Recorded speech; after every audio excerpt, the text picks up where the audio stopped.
Nuestro buen Padre, te damos gracias por tu palabra. Te pedimos que bendigas al predicador, Señor, que bendigas a Álvaro, que tu palabra hoy, Señor, haga con nuestros corazones y que no seamos oídos, sino que esta palabra, Señor, quede en nuestros corazones grabada y que podamos meditarla el resto de la tarde, el resto de los días y esta semana podamos en nuestros devocionales, en nuestros tiempos de oración contigo, recordar lo que tú nos has enseñado, Señor. Te damos gracias por este tiempo y pedimos que hables a través de tu siervo, Señor, que nos bendigas. En el nombre de tu Hijo amado Jesucristo hemos orado. Amén y amén.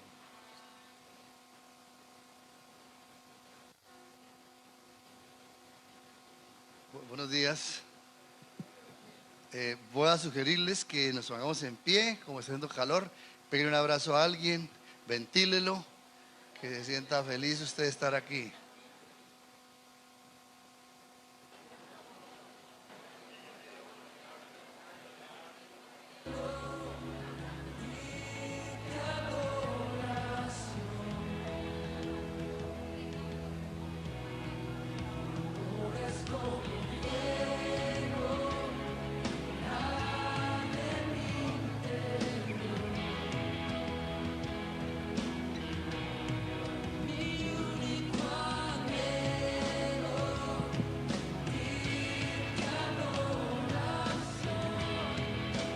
¿Sí me veo?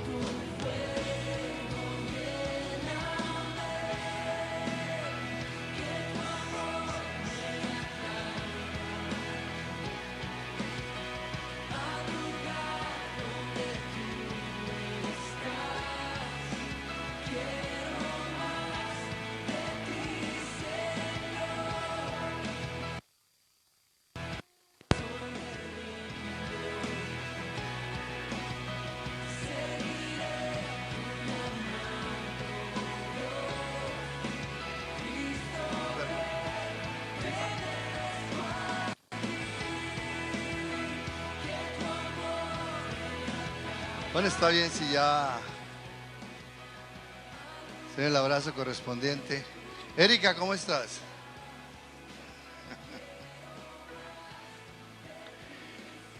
Bueno, yo creo que había empezado ya una exposición en otra oportunidad con la misma pregunta que empiezo hoy, pero me parece que es pertinente. ¿Qué considera usted que es lo más difícil de la relación con Dios o de la vida cristiana? ¿Cómo? Aquí dice Amandita que obedecer. ¿Comparten eso? Sí. Bueno, entonces, si ustedes dicen eso, será eso. Será que obedecer es lo más difícil en la relación con Dios. Curiosamente, el énfasis del año tiene que ver con un llamado a la obediencia, y el llamado a la obediencia está determinado por el libro, o por lo menos usamos el libro de Deuteronomio como un libro que nos puede inspirar o instar a esta verdad. Hemos recorrido cuatro capítulos, hasta ahora estamos en el quinto, y por 9 veces el Señor va a decir esto, ¿no? Insistentemente: guarde los mandamientos que les he dado, pónganlos por obra. Enfatiza que ese es lo que Dios espera de nosotros. Y nosotros obedecemos, hay algo que pasa, ¿qué es? Que nos va bien, ¿cierto? Para que te vaya bien a ti y a tus hijos, a los hijos de tus hijos. O sea, siempre hay como está, cae siempre conectado en esto, ¿no? Cuando ustedes vayan a la tierra que les prometí, obedezcan los mandamientos, en esa obediencia ustedes van ganando. Tienen una bendición en la obediencia. No voy a referirme a las 9 veces que durante este trayecto de 4 capítulos él enfatiza cada vez más que nosotros somos llamados a la obediencia. El pasado domingo iniciamos el capítulo 5, que es el capítulo que tiene que ver con la ley. De aquí en adelante vamos a encontrar algunas dificultades para cómo entender, porque nosotros no somos judíos, somos cristianos y hemos entrado como en una relación con Dios desde otra perspectiva. Para el judío su relación con Dios era una relación de obediencia y punto. No eran más obedientes que nosotros, pero esa era su, digamos, su marca, su huella, era obedecer al Señor. Y el predicador hace 8 días, cuando iniciamos el capítulo 5, nos dijo algunas cosas que quiero traer a la memoria. Dijo: toda la ley es buena, ¿cierto? Y era como un paradigma, toda la ley es buena. O sea, Dios no hizo algo para esclavizarnos, sino porque era buena, nos convenía a nosotros. Y luego también dijo que el cumplimiento de esa ley provocaba beneficios, que es una repetición de lo que acabo de decir en este momento.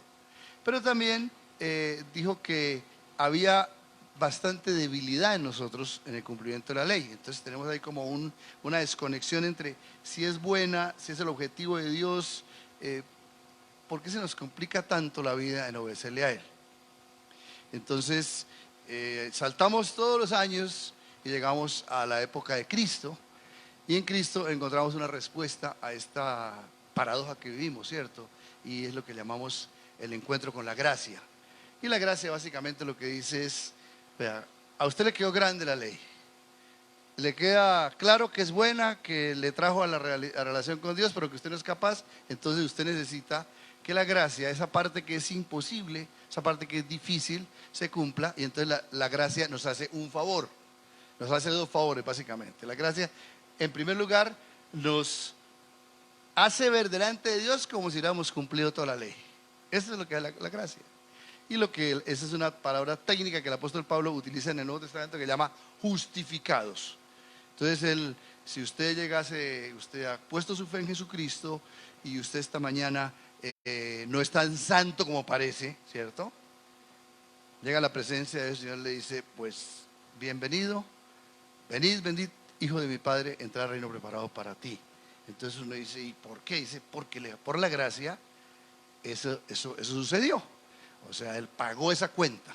Eso hay muchas formas de decirlo, usted las conoce y por eso en fin y al cabo usted es cristiano, porque se allegó a ese pacto de gracia que supera el pacto de la ley, que el pacto de la ley no era capaz. Pero la ley no se ha desaparecido.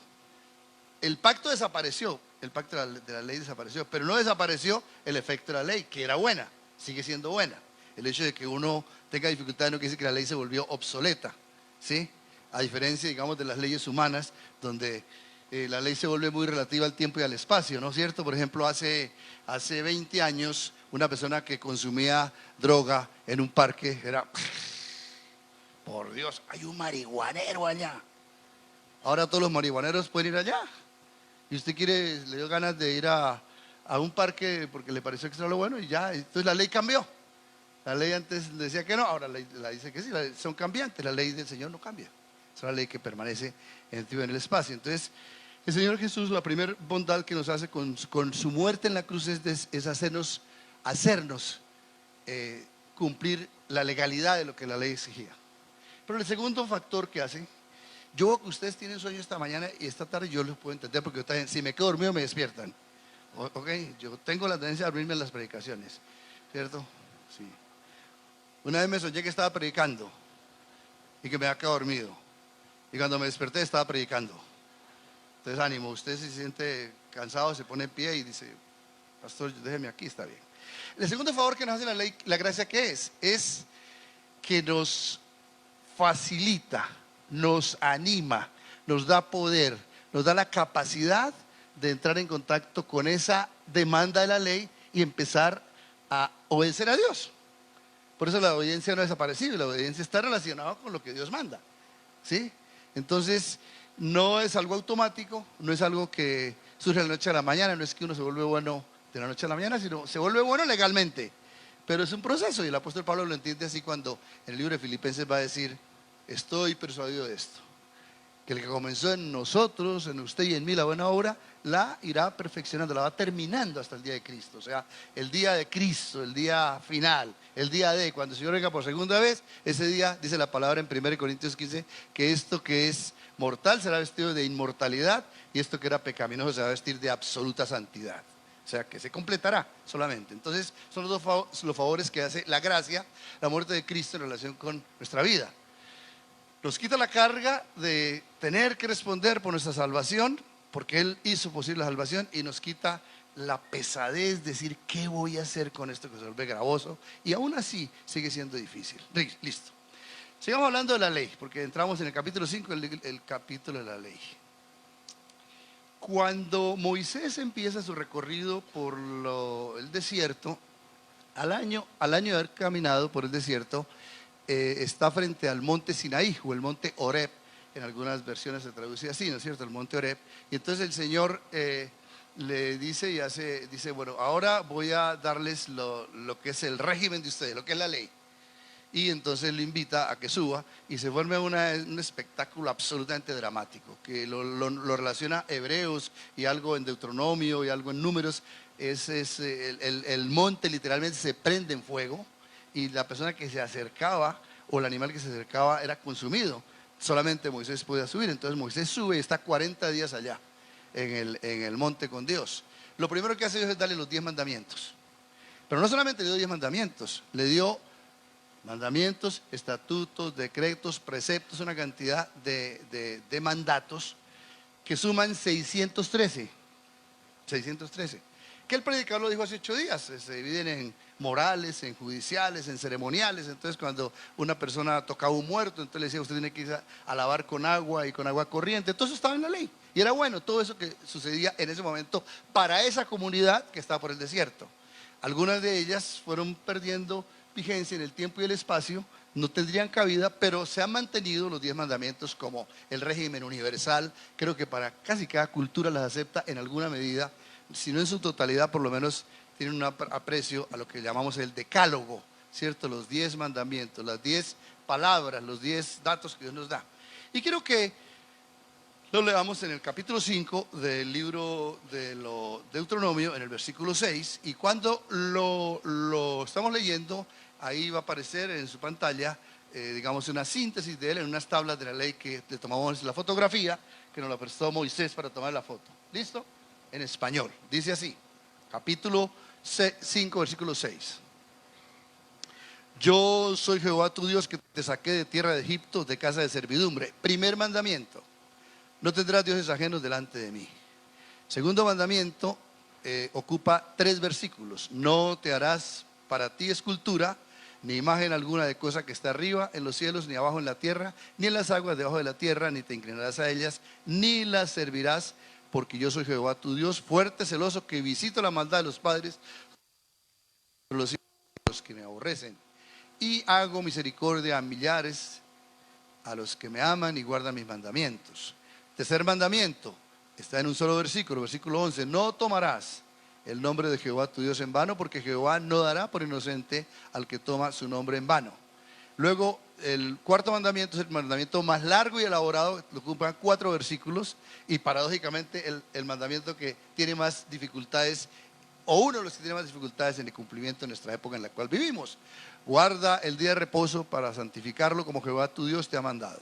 6 días trabajarás y harás toda tu obra, mas el séptimo día de reposo a Jehová tu Dios. Ninguna obra harás tú, ni tu hijo, ni tu hija, ni tu siervo, ni tu sierva, ni tu buey, ni tu asno, ni ningún animal tuyo, ni el extranjero que está dentro de tus puertas, para que descanse tu siervo y tu sierva como tú.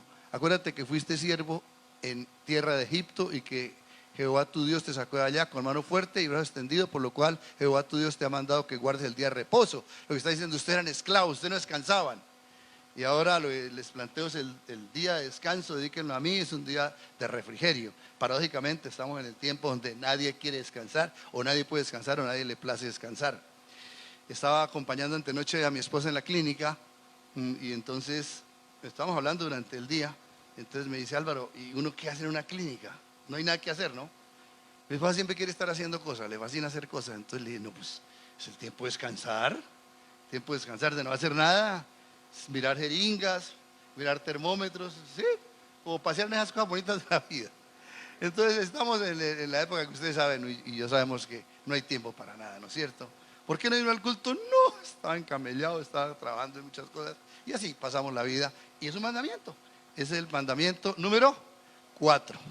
Luego el quinto mandamiento, ¿cuál es el quinto mandamiento según usted lo sabe? Sí, no, el quinto mandamiento, ¿cuál es según usted lo aprendió? No matarás, usted aprendió fue no matarás, ¿no se acuerda? El quinto mandamiento, no matar, ¿se acuerda? ¿Sí?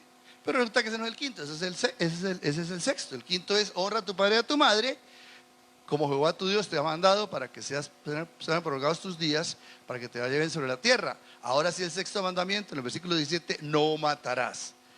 Séptimo mandamiento, no cometerás adulterio. Octavo, no hurtarás. Noveno, no dirás falso testimonio contra tu prójimo. Ahí dice no mentir, es un poquito más que eso, ¿no es cierto? No usar la mentira para hacerle daño a una persona.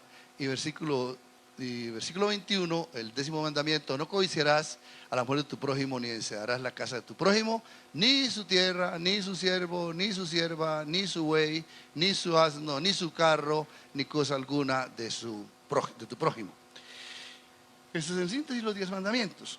Pero les voy a mostrar una tabla para explicar un poquito nada más de la historia y el desarrollo de esto de los mandamientos. Y es que nosotros lo aprendimos por la columna de la derecha, que es el catecismo católico que se oficializó en el año 92-96, pero se inició en el año 1599. Entonces los 10 mandamientos al lado derecho parece que son distintos, ¿no es cierto? Porque mire que el enfrentado, el primero con el segundo, el primero con el primero dice, ¿cuál es el primer mandamiento según lo aprendimos? Amarás al Señor tu Dios sobre todas las cosas, y el primero allá es los dioses ajenos. Ahorita trabajamos un poquito sobre esto. El segundo mandamiento fue eliminado por alguna razón, eso pregúntele al Papa, yo no tengo ni idea de eso, yo no tengo ni idea de esas relaciones con él, no me conoce y no lo conozco, ahí está, pero desapareció. Entonces el tercero allá vino a ser el segundo de aquí, y esa es la relación, pero como cuando llegaron al noveno faltaba un mandamiento y eran 10, ¿cierto? Entonces abrieron el 10º, y el 10º ¿cuál era? No codiciar a la mujer del prójimo. Entonces quedó noveno, y después dice no codicien las demás cosas, ¿cierto? Entonces ahí quedó completo el decálogo, pero esa es la historia, esa es la realidad que tenemos, que hemos conocido y que hemos vivido. De los 613 mandamientos, 248, no sé qué porcentaje será eso, son mandamientos positivos. ¿Qué quiere decir? Por ejemplo, honrar a tu padre y a tu madre es un mandamiento positivo, y el resto, 365, son negativos, o sea, el que está precedido por el no, ¿cierto? La negación, no matarás. Entonces la gran mayoría del decálogo, si se dan cuenta, son mandamientos negativos. De los 10 mandamientos, ¿cuántos son negativos? 1, 2, 3, 4, 5, 6, 7, 8. 8. 2 solamente son positivos. Eso no hace bien ni mal, solamente hablando de la construcción de los mandamientos. Porque hoy empezamos a ir mandamiento por mandamiento. Entonces nos conviene conocer estos daticos para que usted, mientras que coge ánimos, no se van a dormir. Entonces esto los divierte un poquito. Listo. El decálogo entonces lo da Dios a Moisés. Ahora vamos a entrar en materia. Hoy nos ocuparemos del primer mandamiento. El primer mandamiento, todavía mantengamos un poquito la diapositiva porque ahí vamos a ver un contraste. Si usted mira el mandamiento al lado derecho suyo, que es el que aprendimos nosotros, ¿qué dice el mandamiento? Amarás al Señor tu Dios sobre todas las cosas. ¿Qué implicación, qué connotación tiene esta forma de usar el mandamiento? ¿Qué está diciendo en relación con Dios? Dios debe ser para la persona ¿qué? Prioridad. Está hablando de prioridad, ¿cierto? Amarás al Señor tu Dios sobre todas las cosas. Pero el concepto del mandamiento original y en los textos más antiguos y los textos que tenemos los traducidos, dice, ¿qué dice? No tendrás dioses ajenos delante de mí. En una traducción popular como la TLA dice, no tengan otros dioses delante de mí. ¿Qué connotación tiene esto? ¿Prioridad? ¿Prioridad también?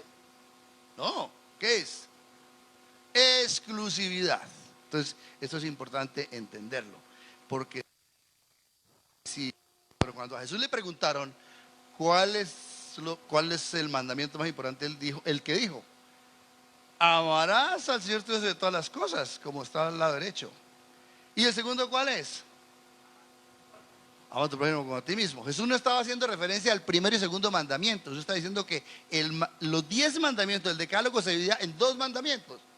4 mandamientos, el primero, segundo, tercero y cuarto, hace referencia a amar a Dios. Y sexto hasta el 10º, amar al prójimo. Entonces por eso lo que está diciendo es, la connotación es de 2 síntesis que las versículos, los 4 mandamientos, para decir, este mandamiento tiene que ver con Dios. Y tiene que ver con el amor a Dios. Que incluye no tener dioses ajenos delante de él, ¿cierto? Que es el primer mandamiento. Y los otros tienen que ver con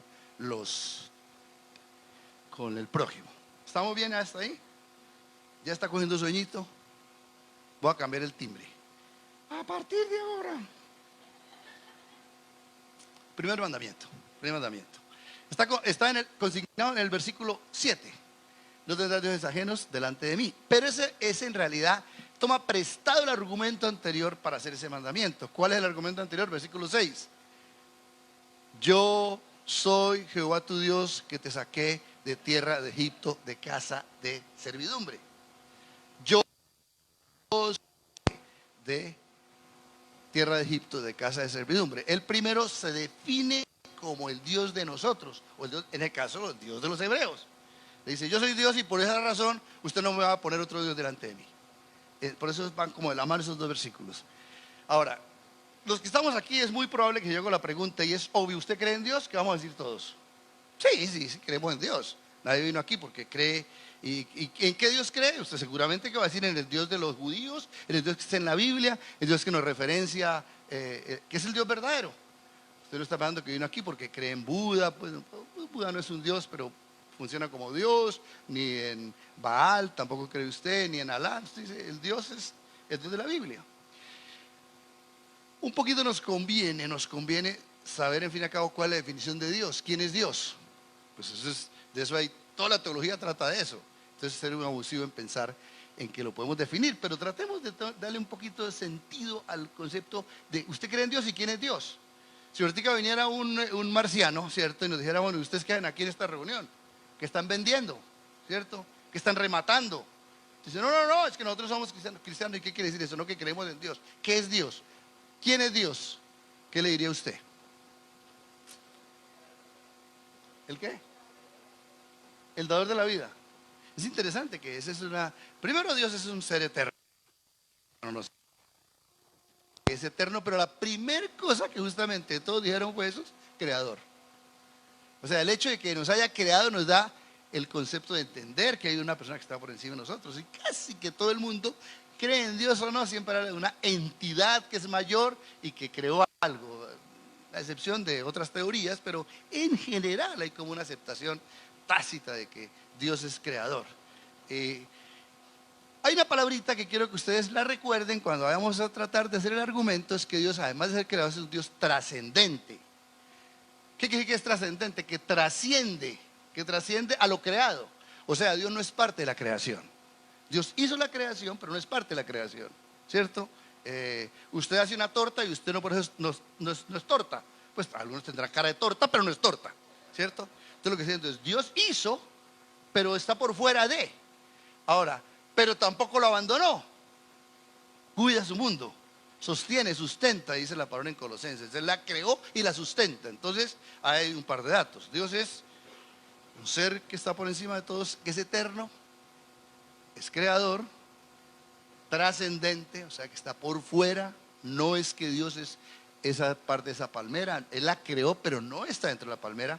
Eso tiene unos nombres técnicos como animismo, por ejemplo, que está metido en todas las cosas, pero no abandonó. O sea, Dios está interviniendo en el mundo, está participando en su vida. Por eso el Espíritu Santo hoy está en una actividad tremenda con usted para tratar de enseñarle una cosita de este mensaje para que usted termine siendo un hombre más obediente, una mujer más obediente a Dios. Está haciendo eso, está metiéndose aún entre sus sueños está metiendo. Algunos les habla en sueños, pues le va a hablar en sueños, no importa, pero le va a hablar, ¿cierto? Ahí porque tiene interés en que usted conozca quién es Él y cómo actúa Él. Entonces, ya con esta definición, a la luz de los dos versículos proponemos el primer mandamiento, que es, no tendrás dioses ajenos delante de mí. Pero empieza, yo soy Jehová tu Dios que te saqué de tierra de Egipto, de casa de servidumbre. Ahora, ¿qué fue lo que les dije que no se les olvidara? No, eso no les dije que nos olvidaran, que lo aprendieran. Pues yo les dije antes que no les olvidara una cosa, ya les olvidó. Buenas tardes, no se van a dormir. Y llegamos aquí otra vez. Que no se les olvidara que el cumplimiento del mandamiento que produce beneficios, satisfacción, gozo, deleite, disfrute para ti, para tus hijos. Eso es lo que dijimos. Con eso vamos a filtrar el mandamiento. Eso va a meter como una forma, una lectura a través de no tiene el deseo de hacernos un daño. Mandamientos tienen un deseo definitivo de bendecir nuestras vidas. Con eso miramos el primer mandamiento. Y la pregunta que vamos a responder, o la tesis que vamos a ver es: ¿cómo es que Dios quiere que nosotros le reconozcamos como el Dios que es nuestro Dios? ¿Cierto? Porque empieza así: yo Jehová soy tu Dios. Y ahí va los mandamientos. ¿Cómo es que Dios quiere que lo reconozcamos? Entonces, sin salirnos del texto que vamos a leer, vuelve y leo los dos versículos para que digamos cuál es la primera forma como Dios quiere que lo veamos. Yo Jehová soy tierra de Egipto, de casa de servidumbre, no tendrás dioses ajenos delante de mí. Primer mandamiento. ¿Cómo quiere Dios ser reconocido por nosotros? ¿Cómo qué? ¿Qué? Dime, Adriana. Andrea, perdón. Único. ¿Aquí donde dice único? Ah, bueno, sí, no, lo deduce, claro. Bueno, me voy a inventar una palabra. Me voy a inventar una palabra en español que no existe, y la voy a inventar. Y no me da temor inventar palabras, porque el objetivo de las palabras es ¿qué? Que nos podamos ¿qué? Entender, ¿cierto? Todas las palabras se inventan, todas las palabras fueron invenciones, tenían relaciones, yo no sé cómo empezaron. Alguien dijo que se llamaba Silla y le puso Silla. Por ejemplo, mi mamá se llama Maurilia. Es un nombre rarísimo. No lo tiene ella es sin tocayo, Maurilia. Entonces, cuando yo estaba pequeño, tenía como unos 3 años, mi papá me contó que se llama Maurilia. Entonces yo empecé a intentarle decir Maurilia y yo le decía mamá. Entonces me inventé la palabra mamá. Yo me inventé la palabra mamá, así que ustedes denme gracias por esa invención, porque como no pude, me inventé y es mamá. Entonces listo, vamos a ver qué palabra nos vamos a inventar. Yo soy Jehová tu Dios, que ¿qué? Que te saqué. Él es sacador. Dice, ahí tan chistoso, no vale. Yo sé que hay muchos sinónimos, yo sé que hay sinónimos que podemos usar, pero yo quiero usar esto respetando que hay un verbo ahí, y quiero que ese verbo no se nos olvide. Yo quiero que usted lo grabe. ¿Qué es lo que no nos puede olvidar? Ahora que sacador, por Dios, ¿otra volver a empezar? ¿Qué es lo que no me puede olvidar, Daniel? Oiga, listo, entonces listo. Él es sacador. A la luz de ese tejido de que todos los mandamientos son buenos para nosotros, entonces vamos a ver cómo quiere Dios que lo veamos como sacador. ¿Qué fue lo que hizo como sacador?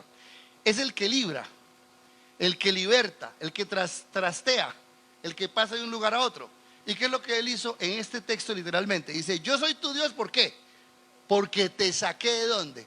De tierra de esclavitud, de tierra de servidumbre, y te puse ¿en dónde? Y te puse en la tierra prometida, eso es. Y el concepto de sacar se utiliza mucho en la Biblia en relación con el Dios que conocemos, con el Dios de la Biblia. Por ejemplo, en el Salmo 40 dice, pacientemente esperé a Jehová y Él se inclinó hacia mí y me hizo sacar del pozo de la desesperación del lodo cenagoso.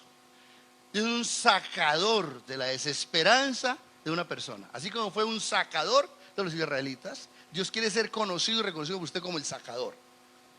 Luego en Deuteronomio lo pone un poquito más claro más adelante en el versículo 28, ahí sí 26, lo pone pues tal como uno quisiera escucharlo. Dice, y Jehová nos sacó de Egipto con mano fuerte, con brazo extendido, con grande espanto y con señales y con milagros, y nos trajo a este lugar y nos dio esta tierra, tierra que fluye leche y miel.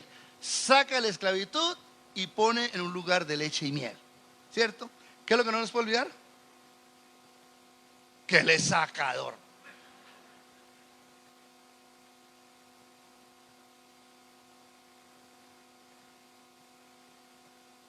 Tráigame la plastilina, Jaime. Ahí no funciona así. Que toda mandamiento, todo mandato del Señor, aunque nos cueste trabajo, aunque nos obedezcamos, aunque seamos unas lacras con lo que Él plantea, nos trae un beneficio. Y el beneficio de ser sacados de. Usted y yo estamos aquí porque fuimos sacados. Porque fue el sacador eterno que nos sacó de allá. ¿De dónde nos sacó? ¿De Egipto? Usted no era egipcia. Usted no era egipcia, no me venga a decir. De árabe no tiene ni pelos. No, ¿Nos sacó de dónde? Algunos de la miseria, del pecado, de la angustia, del dolor, de la orfandad, de la infidelidad, del desencanto de la vida, de los miedos de la existencia. Todo eso nos sacó. Eso es lo que hizo el Señor. En ese sentido, el mandamiento se vuelve no gravoso, sino deleitoso. ¿Quién no quiere que lo saquen? En la urgencia de un ahogamiento en agua, ¿cierto? ¿Y cómo te sentiste cuando te pudiste alguien que te dio la mano? ¿Cómo te sacó alguien? Tu papá fue tu sacador. ¿Cómo te sentiste?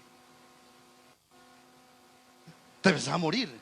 Hasta hoy creo que agradeces a tu papá ese momento dramático. Entonces lo que está diciendo el mandamiento, con algo que no nos puede olvidar, es el mandamiento no se vuelve gravoso, sino vuelve deleitoso para nuestras vidas. Dios es nuestro sacador.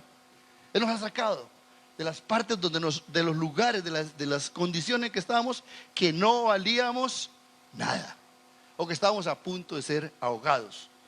El Salmo 25 también, el Salmo 25 utiliza ese mismo concepto para decir que ese mismo Dios es un Dios sacador, que esa es su yo creo que es la primera función de Dios, después de creador, es ser sacador. Mis ojos están siempre hacia Jehová, siempre mis ojos hacia Jehová. Y da la razón, porque Él sacará mis pies de la red. Es la persona que dice, yo estoy siempre mirando a Dios, porque siempre estoy metido en problemas, siempre estoy en redes que no puedo, de las cuales no me puedo escapar. Y siempre estoy mirando, Señor, tiéndeme la mano ahora. Porque siempre hay amenazas a nuestras vidas. En el libro de Colosenses, ya en un canto más cristológico, dice que Él nos sacó de las tinieblas a su luz admirable, de la habitación del mal a la habitación del bien. Eso es lo que es el Señor, ese sacador. Dios saca. Dios no deja a quienes le siguen en la misma condición, en el mismo lugar. La principal manifestación de Dios es sacar al ser humano que ha creado en la olla que se metió. Desde capítulo 3 del libro de Génesis hasta el último capítulo, el esfuerzo de Dios es sacar al ser humano de la condenación. Que se llama salvación también, se llama redención, pero yo le pongo que Dios es sacador. Es el Dios que hace que por encima de todos seamos sacados. Cuando nosotros leemos ahora la segunda parte, que es el versículo, que es en fin y al cabo el mandamiento propiamente dicho, dice, no traigas dioses ajenos delante de mí. ¿Por qué está diciendo eso? ¿Por qué no está preocupado que le van a quitar el reinado? No, ¿sabe por qué? No, tampoco porque sea celoso. ¿Por qué? ¿Por qué? Porque esos dioses no nos pueden sacar. Y le voy a decir por qué nos pueden sacar. Habían venido de Egipto y sus papás le habían contado en Egipto lo que había pasado. ¿Cuántas plagas mandó Dios en Egipto? 7. La tengo entre ojos. Van 2. 10 plagas. Y si ustedes se acuerdan, cada una de las plagas representaba un dios egipcio. Y los dioses egipcios pertenecían a la esencia, a la naturaleza de los egipcios. Entonces, por ejemplo, las moscas eran un dios. Las langostas, otro dios. Cada uno de esos era un dios. Entonces, ¿cómo le puede usted decir a una persona que pertenece a la misma naturaleza suya que le ayude cuando esté en la olla? Una palabrita que le dije que no se le olvidara, ¿cuál era la palabra? Trascendente. Como Dios es trascendente, Dios está fuera de. Al estar fuera de Él es capaz de sacarme. El Dios no es capaz. Por eso le dice, ustedes hacen un mal negocio al buscar otros dioses, porque los otros dioses no pueden sacarlo. Así cuando usted esté en la olla, usted por más de que busque los mejores consejeros del mundo, a su esposa, al pastor, al que quiera usted, añádele lo que quiera, el psicólogo mejor del mundo, no lo puede sacar. Por eso dice Dios, no se engañen con otras posibilidades, entre comillas, y vengan a mí porque yo soy el Dios verdadero que sí te puedo sacar, que soy capaz de sacarte. Y cuando van a la tierra prometida, se encuentran con Baal, y es lo mismo. Baal pertenece al mundo de lo natural. Esos son esos semidioses como los dioses griegos, ¿cierto? Donde a veces funcionan como hombres, otras veces como dioses, otras veces como semidioses. Entonces dice, no busquen a ellos no los podrán sacar nunca. No hay ninguna posibilidad, la única posibilidad es el Dios verdadero. Entonces, el mandamiento nos beneficia. ¿Por qué? Porque nos da la alternativa de que en el ahogamiento aparece el papá y le tira la mano. Aparece el papá y lo saca. En el momento de la desgracia, en el momento de la condenación, solamente escapa el Señor. Como dijo el apóstol Pedro, ¿a quién iremos? O como dijo el Chapulín Colorado, ¿quién podrá defendernos? Capítulo 1, versículo 8. Y la respuesta sería, solamente el sacador. El sacador que hoy está delante de usted por el Espíritu Santo para decirle de qué necesita ser sacado hoy. Y el primer mandamiento apunta para decirle, búsqueme a mí antes de cualquier cosa. Anhele mi presencia. Entonces ya no se vuelve gravoso el mandamiento, se vuelve una gran oportunidad. ¿Quién es bobo de no ser sacado?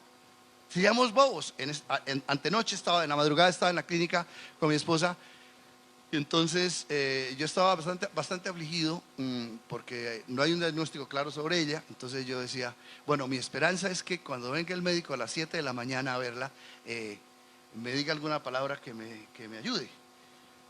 Y estaba pensando en eso cuando se me vino este primer punto del texto.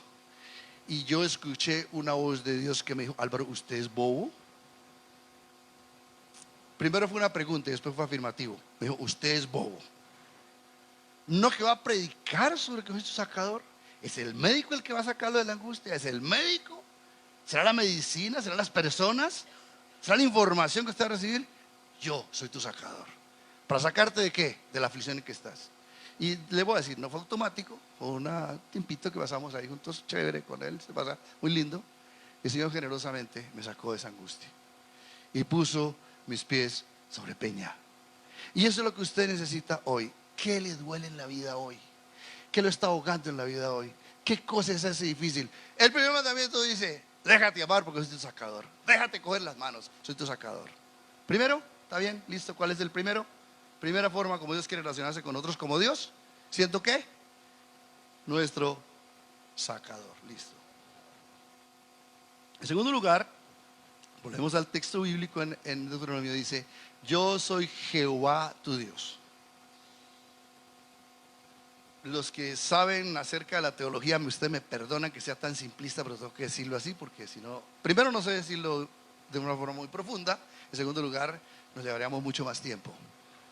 La palabra Jehová no es una palabra que exista como tal en la Biblia, pero las letras que componían esta palabra básicamente hacían referencia a el Señor. Es como el gran título de Dios es el Señor. El Señor es el gran título.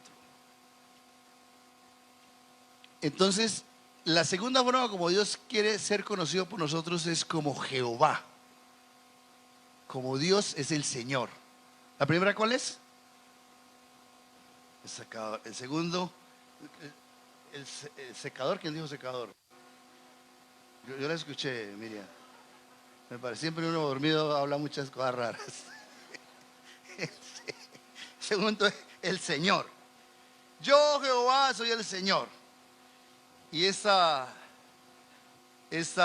lectura nos apunta a decir que el Señor, digamos en esencia, lo que está haciendo es el que gobierna.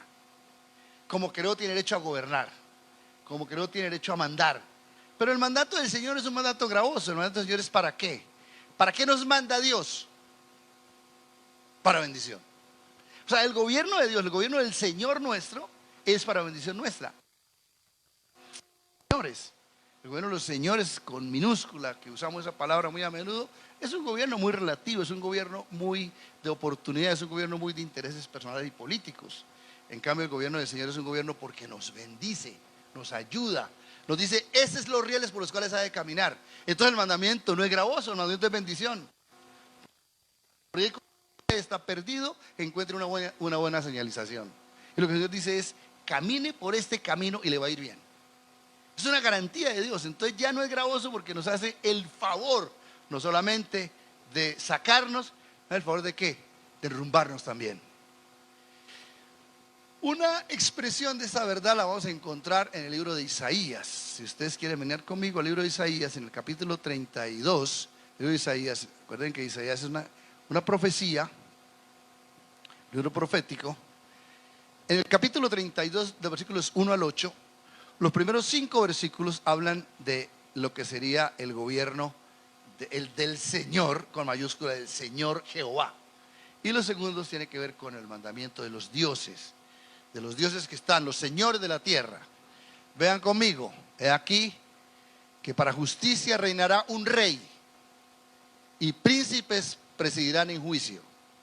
Y será aquel varón como escondedero contra el viento, como refugio contra el turbión, como arroyos de aguas en tierra de sequedad, como sombra de gran peñasco en tierra calurosa. Miren lo que está diciendo. Ese rey que gobierna, ese Señor, ese Jehová de que nos habla, yo soy Jehová tu Dios, soy eso. Soy aquel que gobierno de esta manera. Escondedero contra el viento. Son figuras gramaticales para decir, ¿no es cierto?, cómo nos protege. Refugio contra el turbión, como arroyos de aguas en tierra de sequedad, como sombra de gran peñasco en tierra calurosa. No se ofuscarán entonces los ojos de los que ven, y los oídos de los oyentes oirán atentos. El corazón de los necios entenderá para espléndido. Luego en los versículos 6 hasta finalizar el versículo 8 vamos a encontrar los señores a los cuales dice el Señor: no los sigan a ellos, no pongan delante de mí dioses ajenos, porque lejos de hacer lo que hace el Dios que protege, que guarda, que consolida, que afirma, que guía, miren lo que hacen los señores. Porque el ruin y su corazón fabricará iniquidad, para cometer impiedad y para hablar escarnio contra Jehová, dejando vacía el alma hambrienta y quitando la vida al sediento. Eso es por eso dice el Señor: no te hagas, Dios es así, porque te va a ir mal. Las armas del tramposo son malas, trama intrigas inicuas para enredar a los simples con palabras mentirosas y para hablar en juicio contra el pobre. Pero el generoso pensará generosidades, y por generosidades será exaltado. Entonces, los dioses ajenos mandan, susurran, y escuchamos cada vez. Dioses ajenos, usted escucha. Tú eres capaz de gobernar tu vida. Tú eres el centro del universo. Enriquécete, pisotea a los demás, vive la vida. Eso es lo que hacen los señores. Dice, ellos no les sigan, va a arruinar su vida. En tanto que el gobierno de el Señor, el Jehová, es un gobierno que produce lo que dice los primeros 5 versículos. Usted lo escuchó, a lo que hicimos mención. Dios es nuestro Dios en cuanto reconocemos su gobierno. Hágase tu voluntad. Lo enseñó una mujer muy especial, María, cuando en el Magnificat dice: he aquí la esclava del Señor, hágase conmigo conforme a tu palabra. Gobierna conmigo, Señor. Yo no entiendo cómo voy a quedar embarazada si no tengo esposo. No entiendo cómo vendrá de mi vientre el Dios de los cielos, pero hágase tu voluntad. Es el Dios que da mandatos que bendicen, que generan bendición, que generan paz, que generan pues lo mejor para nuestras vidas. Entonces el mandamiento nos insta a someternos a su voluntad, y su voluntad es buena y no es gravosa para ninguno. Nos asegura camino en el cual los otros nos desvían. 2 formas como Dios quiere ser reconocido como Dios. ¿Cuáles son? 1, el sacador. 2, el Señor.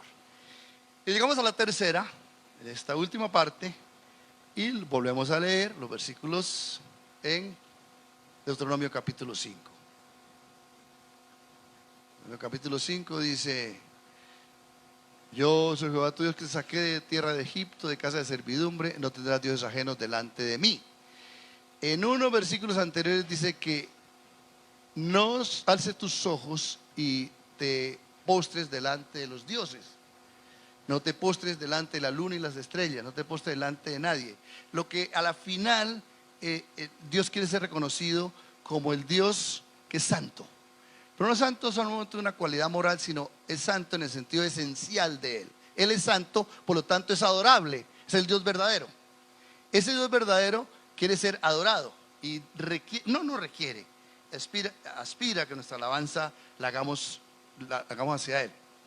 Ahora, la alabanza no me estoy refiriendo al cántico que hacemos los domingos. Puede ser parte de la alabanza de Dios, pero me estoy refiriendo es el reconocimiento de la grandeza de Dios, el ver a Dios en su grandeza, y esa grandeza obnubila nuestras vidas. El ejemplo es Moisés, cuando sube esos 40 días, está arriba en la presencia de Dios.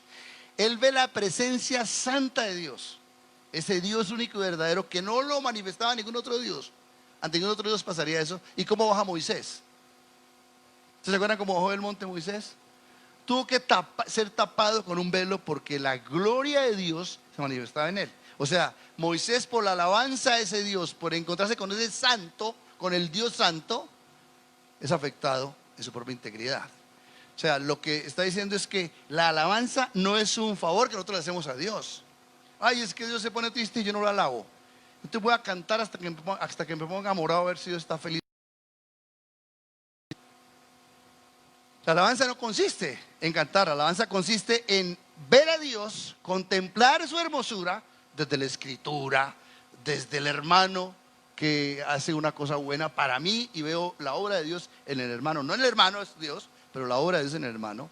Veo a través de la oración, veo y contemplo el gran amor de Dios por la forma como se ha revelado. Y eso me afecta a mí.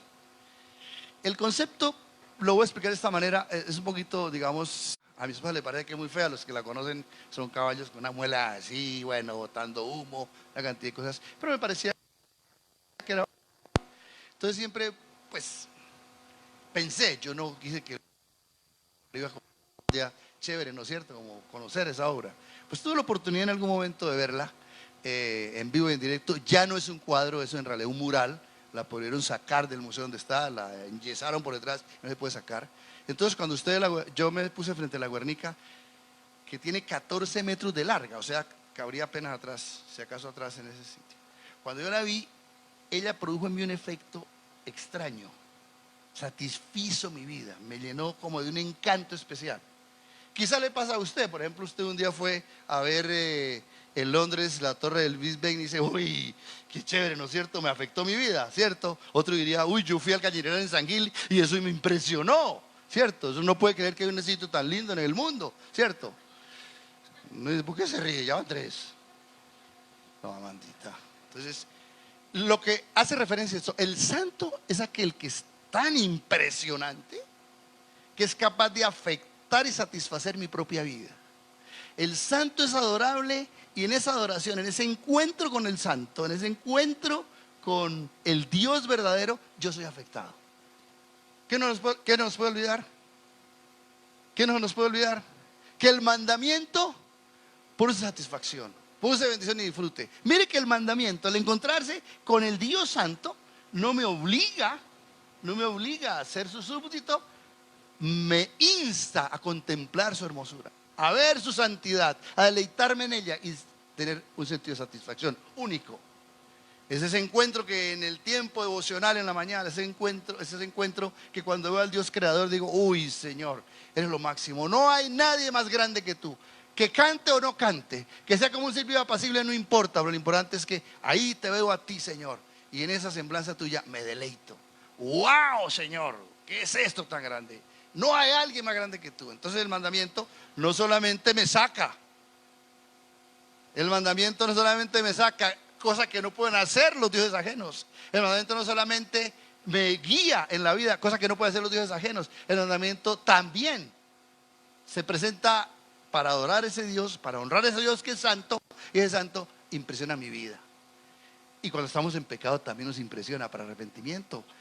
Isaías dice, en el año en que murió el rey Usías, vi yo al Señor sentado sobre un trono alto y sublime, y había querubines, serafines, y unos daban voces al otro, santo, santo, Jehová de los ejércitos. Y entonces dije, ay de mí, Señor, me afectó su santidad. El encontrarme con ese Dios único y verdadero me afectó. Los otros dioses no nos afectan. Los dioses se acomodan en nuestras vidas. Los dioses simulan que nos bendicen, pero no necesariamente nos bendicen. Hay muchas formas de deidades. Mire cómo elabora el concepto de Dios. No tendrás dioses ajenos. ¿Cuál es el verbo? Tendrás. ¿Quién dijo Dios? Dios no es un verbo. Dios no es un verbo, pero tendrás. No tendrás. ¿Qué quiere decir tener? Poseer, como acumular. Los dioses ajenos son temporales, o sea, circulan por el tiempo y el espacio. Por ejemplo, nosotros ya, cuando dice aquí el texto que no se servís para adorar al sol, a la luna de las estrellas, yo creo que ya hay muy poquita gente que pensaría así. Por ahí un poco de locos que la fuman verde en los parques y entonces por ahí ven la luna y le rinden. O no sé si es que caen de frente o se caen de la borrachera o alguna cosa así, pero se cae. Pero ya no, ya superamos. Usted ya no es el cacique Guanentá que se inclinaba hacia esos dioses. Fueron cambiando, ¿no es cierto? Esos dioses fueron cambiando. Ya usted no tiene el dios de la cosecha, ya no tiene la diosa Acera.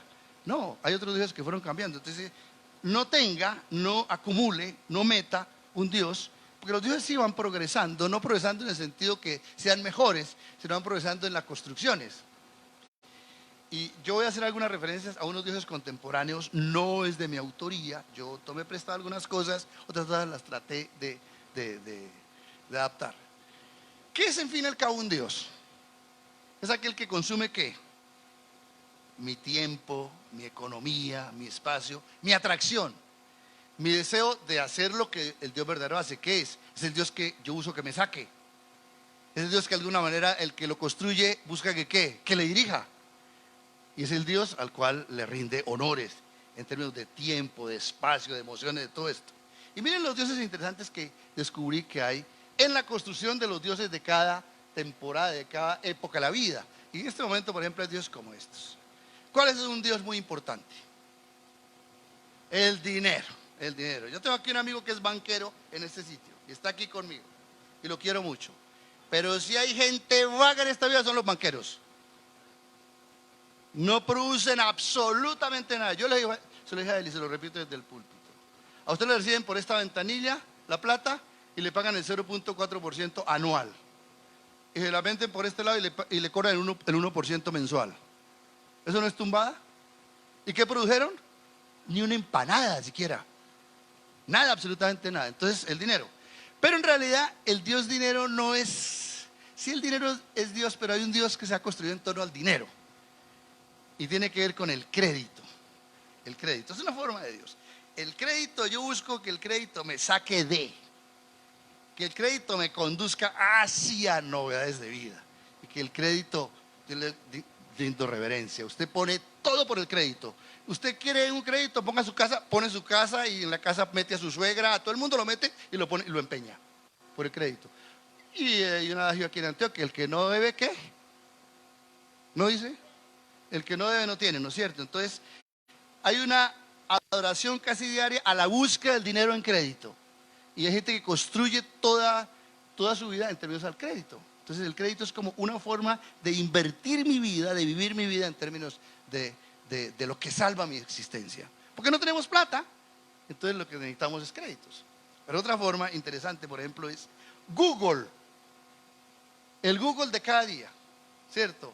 Es de lo más consultado a nivel mundial, es donde más la gente se consulta. Usted tiene una enfermedad, entonces dice, ¿qué dice el doctor Google?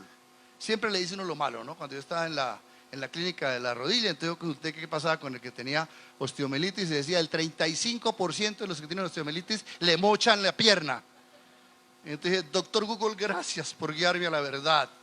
Y dijo, entrego mi pierna, la derecha, porque la izquierda la tengo peor. Google es un cautivante de la relación, de la vida. Es el que yo quiero para referenciar mi vida. Es el que espero en adoración que Él me diga para satisfacer o insatisfacer mi propia vida. Pero también con ellos otro. Les va a sorprender este diosito que hay. El café. Café. En el mundo después del petróleo, el café. En todas las culturas toman café. Los únicos que no toman café son los testigos de Jehová. Creo que no toman café. No creo que no, pero son poquitos. No hay devocional bueno sin café. ¿Quién no tomó café esta mañana? Mira, aquí hay un cafetero. No, si usted levanta la mano, hermano, se quiebra. Siembra café y como que no consume café. Entonces, como el café empieza a ser como ese elemento de consumo que se vuelve tan importante, tan definitivo en mi existencia. Ahora, no estoy diciendo que sea malo tomarlo, no estoy sugiriendo eso, estoy diciendo cómo muchos dioses empiezan a construir mi propia vida y a obnubilar mi propia existencia a través de su presencia. Otro, que lo tenemos muy a menudo en nuestros países y cada vez más, pues casi que a nivel mundial, el fútbol. Michael Green, un escritor cristiano, en los años 80 escribió un libro y en el libro decía que el fútbol era una religión. Y los argumentos que él daba del fútbol era que tenía sus propios templos, sus propios ídolos y sus propias liturgias, ¿cierto? Cánticos y todo. Yo una vez fui al estadio a ver un partido, creo que jugaba Millonarios y Nacional y ganó Millonarios como 3-0. Y yo me estoy imaginando, mejor dicho. Hoy creo que ganó como 4-0, algo así. Y vi unas personas en las barras, sobre las barandas, en el segundo piso, que no miraban el partido. Y me llamó la atención, esta gente, ¿por qué no mira el partido? Su función era animar en la liturgia de los cánticos que hacía la gente. Y ellos nunca miraron el partido. Tan raro, ¿no es cierto? Entonces, el fútbol se convierte en eso. Es la actividad económica que más mueve dinero en el mundo. Y a sus ídolos les pagan más que a todo el mundo. Ser presidente de la FIFA es más importante que ser presidente de cualquier país es más importante que ser presidente de Bolivia. Yo voy a ver la goleada que le van a meter al Perú. Con mucho gusto, Manuelito, lo atendemos. Manuel es peruano. Pero mire lo que estoy diciendo, cómo el fútbol empieza a tomar los lugares de preponderancia en nuestras vidas y la ocupación de nuestro tiempo, nuestras emociones, nuestra inversión que conduce nuestras propias vidas. Otro, ¿cuál es? El celular. Vea, ya lo está mirando, ¿se le perdió? El celular está por encima de todas las cosas. Cuando yo le digo, a usted le pierde el celular, ¿y cómo se siente? Se le queda el celular en la casa, ¿usted cómo se siente? A usted le queda la Biblia en la casa y no le importa. Usted dice, es que en el celular está la Biblia. Es más, el celular es más grande que la Biblia. Es el Dios más grande que el Dios verdadero. Porque él contiene a Dios, el celular. ¿Usted cree que no? ¿Quién no tiene celular aquí? Pues usted no existe en este mundo. Hay un señor campesino en la vereda donde yo vivo que le dije, bueno, yo quiero que usted me ayude a arreglar unas maticas. Entonces le dije, ¿y cómo me comunico? Pero María, pues hombre, por celular. Ese tipo no tiene ni zapatos y anda con celular. Porque el que no tiene celular no existe. ¿Cuántas veces nuestro devocional se nos consume en el celular? ¿Cuántas veces perdemos? Otro, curiosamente, el señor Facebook, ¿cierto? El carelibro.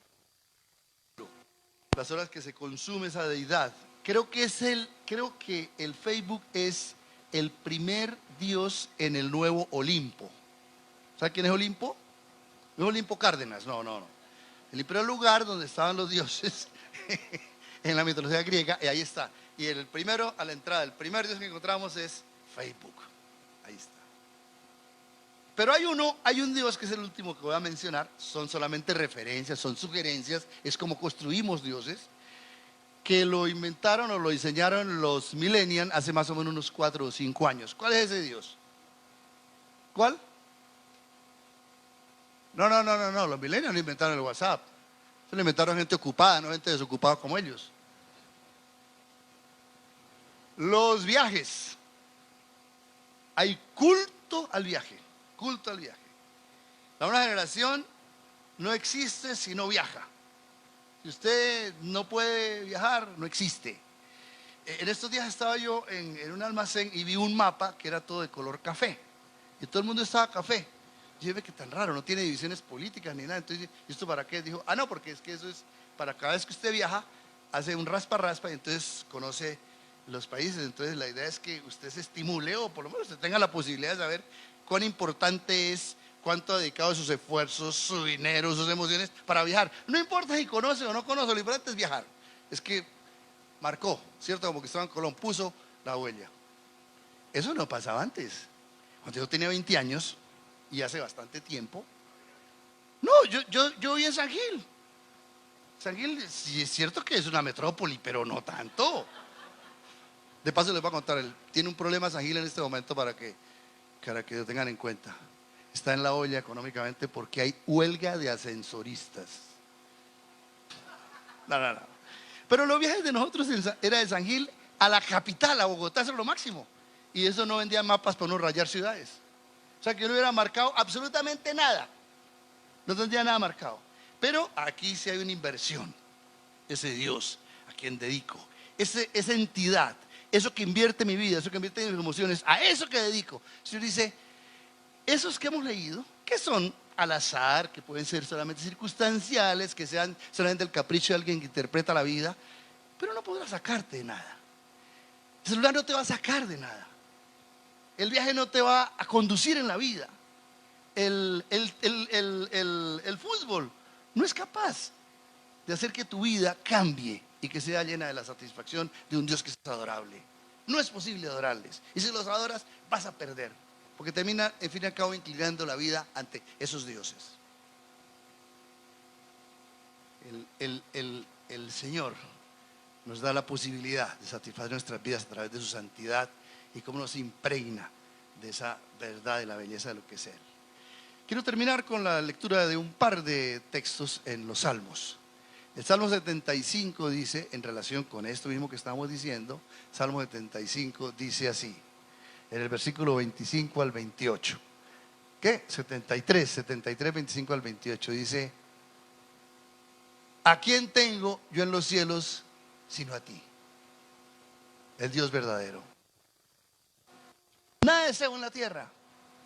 Mi carne y mi corazón desfallecen, mas la roca de mi corazón y mi porción es Dios para siempre. Porque aquí los que se alejan de ti perecerán, los que corren detrás de tus dioses perecerán.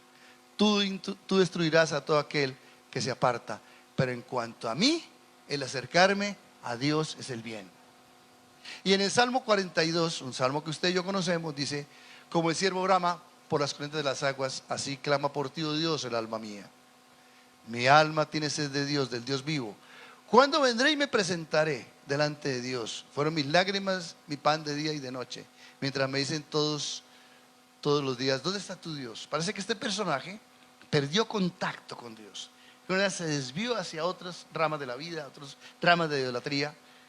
Y me acuerdo de estas cosas, dice, y derramo mi alma dentro de mí, de cómo yo fui con la multitud y la conduje hasta la casa de Dios, entre voces de alegría y de alabanza del pueblo en fiesta.